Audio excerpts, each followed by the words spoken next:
Residential sales comparison and income approaches, page 20 continued. Determine the highest and best use of the land as vacant. 2. Determine the highest and best use as improved. 3. Conclude on the highest and best use. The appraiser should be cautious, however, that the principle of consistent use is observed in forming opinions. The principle of consistent use holds that land cannot be valued for one use, while the improvements are valued at another use. Application of the approaches to value. Many misconceptions circulate regarding USPAP compliance and the steps that must be taken in developing an opinion of value using the approaches to value.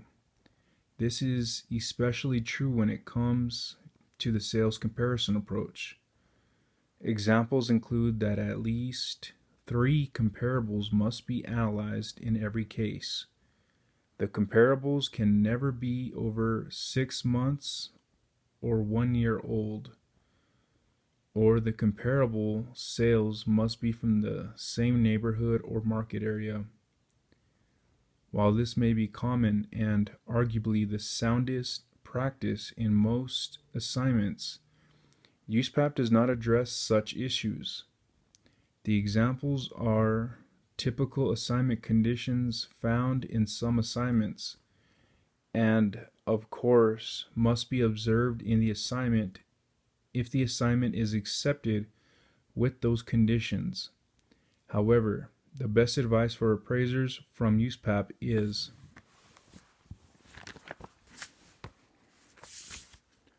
extra note. It says, even if it has just one improvement, then it's considered improved, and it points to the highest and best use as improved. Try to keep data on green home things and save, specifically solar panels.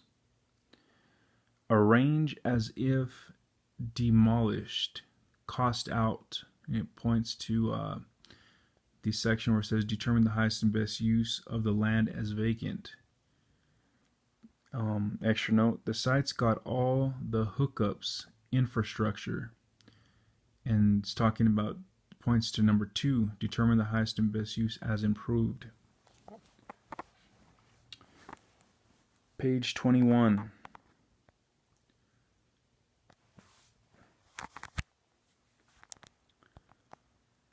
That which is discussed was discussed earlier.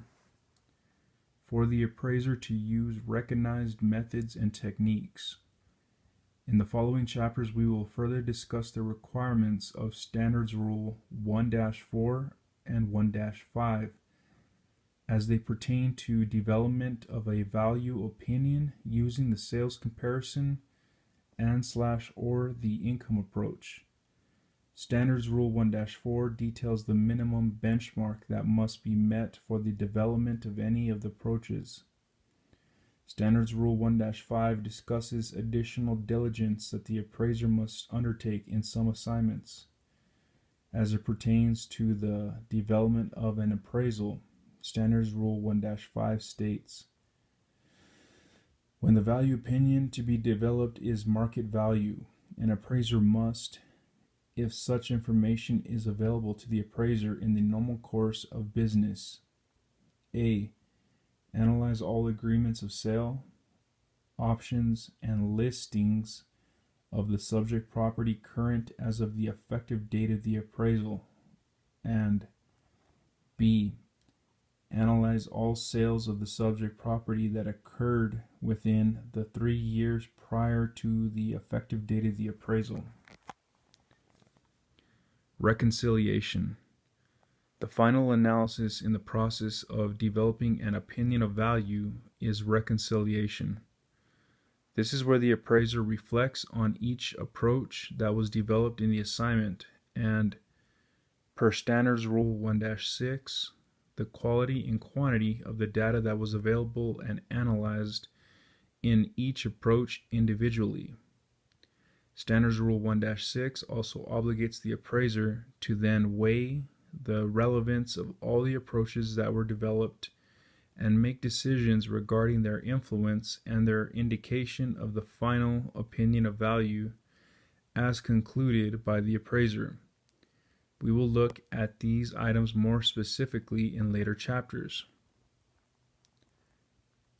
Data analysis consists of a series of several individual analysis, market analysis, highest and best use analysis, application of the approaches to value, and reconciliation.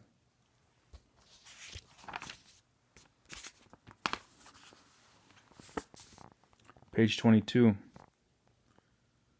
Application case study. A real property appraiser has accepted an appraisal assignment for a single-family residential property. The appraiser recognizes the subject of the assignment is located in a predominantly 95% owner-occupied subdivision in which the appraiser has recently completed several assignments of single-family properties involved in arm's-length transactions. The appraiser has already verified that all of the recent transactions were for owner occupancy. The local mortgage banker needs the appraisal in order to complete a loan for a sales transaction involving the subject property.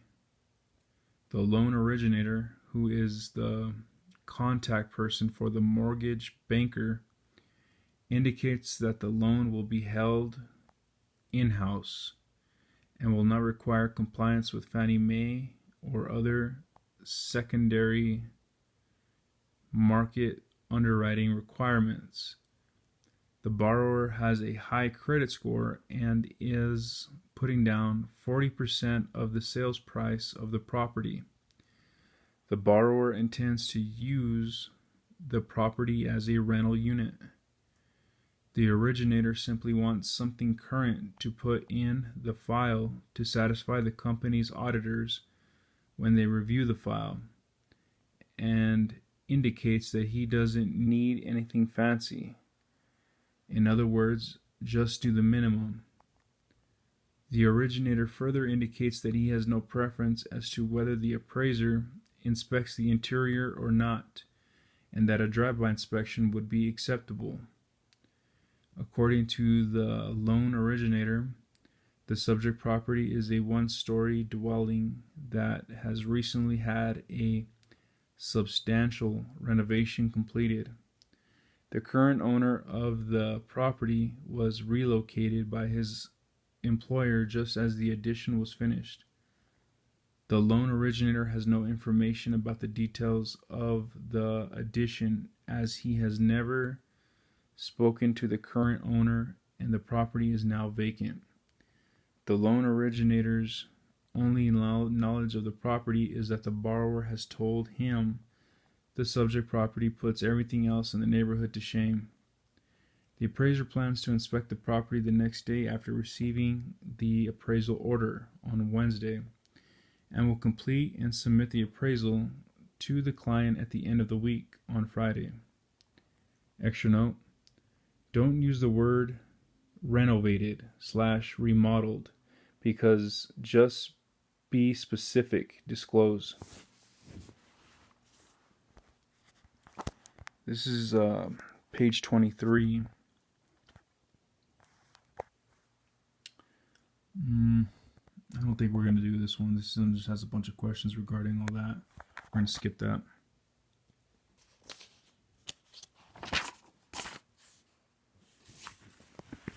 Page 24.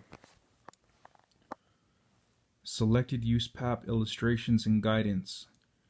The following USPAP advisory opinion, AO, and frequently asked questions, FAQ, have been selected to illustrate the applications of USPAP in specific circumstances discussed in this chapter.